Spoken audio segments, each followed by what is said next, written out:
हरे हम महावीर स्वामी, महावीर स्वामी। ओंकार बिंदु संयुक्तं नित्यं ध्यायन्ति योगिनः कामदं मोक्षदं चैव। ओंकाराय नमो नमः, ओंकाराय नमो नमः। चैता भारहं वासं चक्रवर्ती महिद्यो संति संति करे लोए पत्तो गई मणुत्तर। आराध्य के पावन चरणों में वंदन। अत्य विराजित श्रद्धेय मुनि श्री संजय कुमार जी स्वामी, मुनि श्री प्रकाश कुमार जी स्वामी, धर्म प्रेमी भाइयों और बहनों, कर्म है, कर्म बंधन के कारण है और उसके मुक्ति के उपाय है। अनादिकाल से मनुष्य कर्म कर रहा है, बंधन हो रहा है, फिर कर्म उदय में आते हैं और उसका परिणाम उसे मिलता है। अच्छे कर्मों का फल अच्छा होता है, दुसिन्ना फल्ला दुसिन्ना कम्मा, और बुरे कर्मों का फल बुरा होता है। ऐसा कभी नहीं हो सकता कि कर्म तो अच्छे करे और उसका फल बुरा मिले, और ऐसा भी नहीं हो सकता कि कर्म बुरे करे और उसका परिणाम अच्छा हो। जैसे कर्म वैसे फल मिलते हैं। जैन दर्शन का मौलिक सिद्धांत है कि अप्पा कट्टा विकट्टाई दुहान ये सुहान ये, अर्थात आत्मा ही करने वाली होती है और आत्मा ही भोगने वाली होती है। इस दुनिया में ऐसा कोई भी तत्व नहीं, ऐसा कोई आत्मा नहीं, ऐसी कोई परमात्मा नहीं जो किसी को सुखी और दुखी बनाए। जो किसी को सुखी दुखी बनाए वो परमात्मा नहीं हो सकता।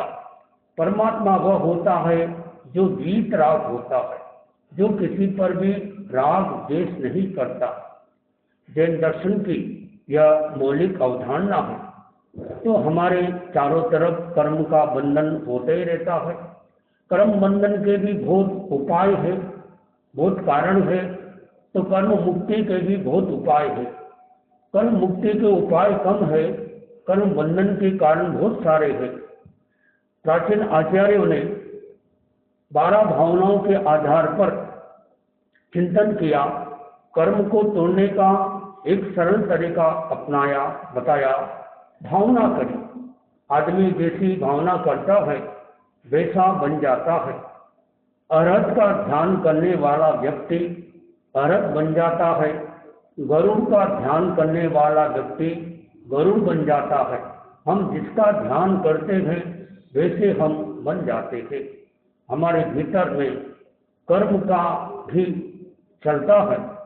तो ये आचार्यों ने और एक चिंतन दिया कि 12 भावना का चिंतन करें, और भावना में बताया है कि हमें केवल भावना ही करना है। हम किसी का भला करें, अच्छी बात है, लेकिन बुरा न करें। तो 12 भावना होती है। पहली भावना का नाम है, वो है अनित्य भावना। हमारे जैन शासन में प्रभावशाली एक उपाध्याय हुए, उपाध्याय विनय विजय। उन्होंने एक ग्रंथ की रचना की गई, शांत सुधारक, और हमारे जनसंघ के मुनि हुए शासन श्री मुनि श्री राजेंद्र कुमार जी स्वामी। उन्होंने उस संस्कृत के जो श्लोक थे, जो गीतिकाएं थी, जो बातें थी, उनको हिंदी में अनुवाद किया गया। तो अनित्य भावना के संदर्भ में कहा गया है, नीरंधे भव कानने परिगलत पंचाश्रवाम भोधरे नाना कर्म लता वितान गहने मोहांधकारोद्धुरे भ्रांता नामिग देहि नाम थिरकिते कारुण्य पुण्यात्म भी स्थिर से पतिता सुधारस किरो रम्या गिर प्रांतव, अर्थात जिसमें चारों ओर 5 आसव रूपी मेघ बरस रहे हैं, जो विविध कर्म रूपी लताओं के विस्तार से गहन और मोहमयी अंधकार से परिव्याप्त है। ऐसे सघन संसार अरण्य में भूले भटके प्राणियों को सही मार्ग पर लाने के लिए करुणा से पवित्र आत्मा वाले तीर्थंकरों ने द्वारा कही हुई अमृत तरस बरसाने वाली यह वाणी तुम्हारी रक्षा करें। और इसमें यह अनित्य भावना में बताया गया है कि संसार में जो भी कुछ है वो सब अनित्य है, नित्य नहीं है। यानी हम सब राही है, स्थायी कोई नहीं। We are passenger. आदमी मुसाफिर है, आता है जाता है और आते जाते रास्ते में अपनी यादें छोड़ के जाता है। तो यह इसमें संस्कृत में गीत भी आते हैं और बात भी आती है, मूढ़ मुह्यसि मुधा, मूढ़ मुह्यसि मुधा, विभव मनु चिंतय हृदि सपरिवारं, कुशथिर नीरमि गलद नीलकंपितं, विनय जानी जीवित मसारं। बहुत सुंदर बात बताई गई कि आदमी बहुत मूढ़ बन जाता है। एक होती है मूर्खता, एक होती है मूढ़ता। दोनों में खतरनाक क्या है? मूर्खता खतरनाक है या मूढ़ता खतरनाक है? तो कहा गया मूर्खता की अपेक्षा मूढ़ता बहुत खतरनाक है। मूर्खता ज्ञानावन्य कर्म का उदय से आती है और मूढ़ता मोहनी कर्म के उदय से आती है। इतने 8 कर्मों में सबसे खतरनाक कोई कर्म है वो है मोहनी कर्म। कल बताया जा रहा था कि कर्म कैसे होते हैं। ज्ञानावन्य कर्म बताया आपको। ज्ञानावन्य कर्म आंख की पट्टी के समान होता है। जैसे अगर आंख है लेकिन आंख के ऊपर कोई पट्टी बांध दे तो दिखाई देगा? नहीं देगा। दर्शनावन्य कर्म प्रहरी के समान है। कोई प्रहरी यानी चौकीदार है, जब तक चौकीदार से नहीं मिलेंगे, आज की भाषा में जब तक पुजारी से नहीं मिलेंगे मंदिर में नहीं जा सकते। जब तक अन्य छोटे कर्मचारी से नहीं मिलेंगे तो बड़े नेता के पास नहीं पहुंच सकते। तो यह दर्शनामान्य कर्म है, वो प्रहरी के समान होता है। वेदनी कर्म वो होता है मधु लिप्त तलवार की धार के समान, और मोहनी कर्म होता है मद्यपान के समान। जैसे कोई व्यक्ति शराब पीता है तो उसको भान नहीं रहता शराब पीने के बाद कि ये पत्नी है या बच्चे हैं या क्या है, पता नहीं चलता है।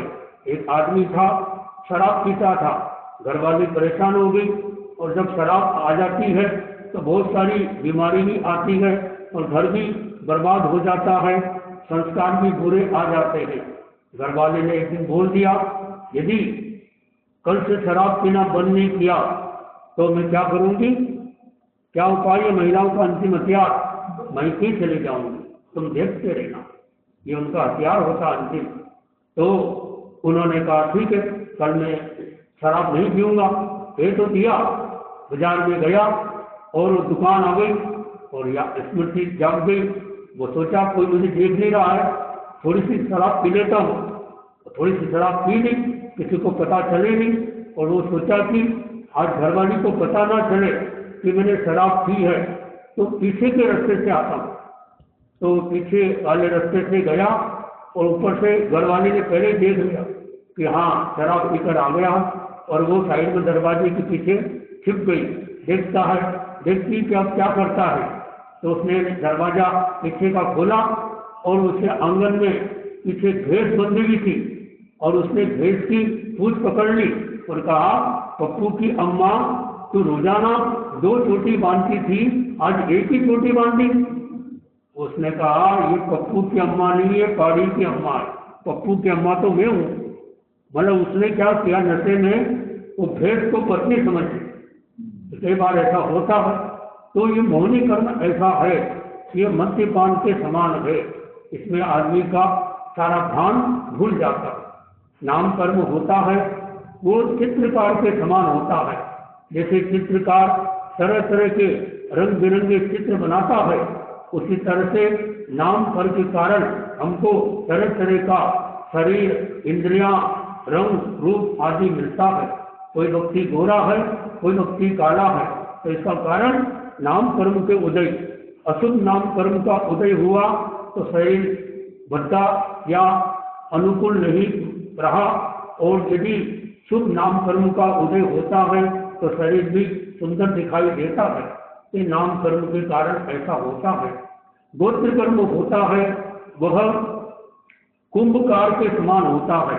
जैसे कुमार होता है, तरह तरह की मटकियां बनाता है, तो जाति, कुल, वर्ण आदि पर जो व्यक्ति अहंकार करता है उसे नीच गोत्र कर्म का बंध होता है, और जो इस पर अहंकार नहीं करता है उसे उच्च गोत्र कर्म का बंध होता है। कल बात चल रही थी आयुष कर्म की बात, कि नरक आयुष्य, उसकी कितने कारण? 4 कारण, महाआरंभ, महापरिग्रह, पंचेंद्रियवश और मांसाहार। जब आयुष्य बंध रहा है उस समय यदि ऐसा किया गया, 4 में से एक कोई भी कारण बैठता है तो व्यक्ति मरकर नरक में जाता है। और जैसे कि आने वाले तीर्थंकर, जो पहले तीर्थंकर होंगे जिनका नाम होगा पद्मनाभ, जो अभी वर्तमान में नरक गति में है, वो कौन है? राजा सैनिक का जीव। राजा सैनिक एक इतना भगत होते हुए भी उसकी गति नरक क्यों हुई? कारण कि आयुष कर्म का बंधन जब हो रहा था तब उसने क्या किया? उसने एक तीर से शिकार ऐसा किया कि एक साथ 2 हिरण मर गए और अपने पे गर्व किया। तब संतों ने समझाया, बाद में उनको सम्यक दर्शन आई, बाद में वो तीर्थंकर गोत्र कर्म का बंधन हुआ। उसके दूसरे बहुत सारे कारण हैं। तो व्यक्ति मरकर फिर जिस समय में आयुष्य बन जाता है उसको चेंज नहीं किया जा सकता। इसी तरह से श्री कृष्ण भी जो है तीर्थंकर बनेंगे, और इस तरह से वो भी अभी उनकी गति भी अभी वर्तमान में ऊंची गति नहीं है। तो इस तरह से यह कर्म का बंधन चलता ही रहता है। तो कहा गया कि जो आयुष कर्म है वो तिरंत गति का बंधन भी होता है। उसके भी 4 कारण बताए, माया, कुल माया, छल कपट करना, झूठा तोल माप करना। वो कल घटना बताई थी आपको, वो जो एक सेठ जी थे तो वो संत से पूछा गया, भाई आप हंसते क्यों? सुबह मेरे घर में गुजरी आए तो भी हंसे, अभी वो बकरे को भगाया तो भी हंसे, और शाम को मकान बना रहा था तो भी हंसे। तो बोले सुनो, ये अभी जो आया था वो कौन था? बकरा था।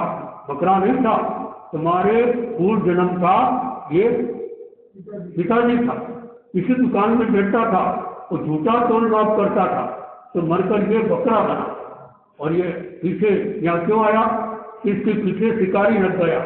इसे सोचा मेरी दुकान है, मेरा लड़का है, यहाँ तो सुरक्षा रहेगी, लेकिन तुम ऐसे कपूत पुत्र निकले कि अपने बाप को लकड़ी से मार मार के भगा दिया। और फिर बोले अब जाता हूँ बचाने के लिए। नहीं, बोले अब तो उनका काम तमाम हो गया। फिर सुबह मेरे घर पे गोत्री आए तो क्यों हंसे? तो मैंने देखा, संत ने कहा कि तुम खाना खा रहे थे लेकिन तुम्हारे पास में तोता था, उस तोते ने क्या किया? पेशाब कर दी उस खाने के अंदर, और तुमने बच्चा समझकर उसको माफ कर दिया और साइड में से खाना खाते गए।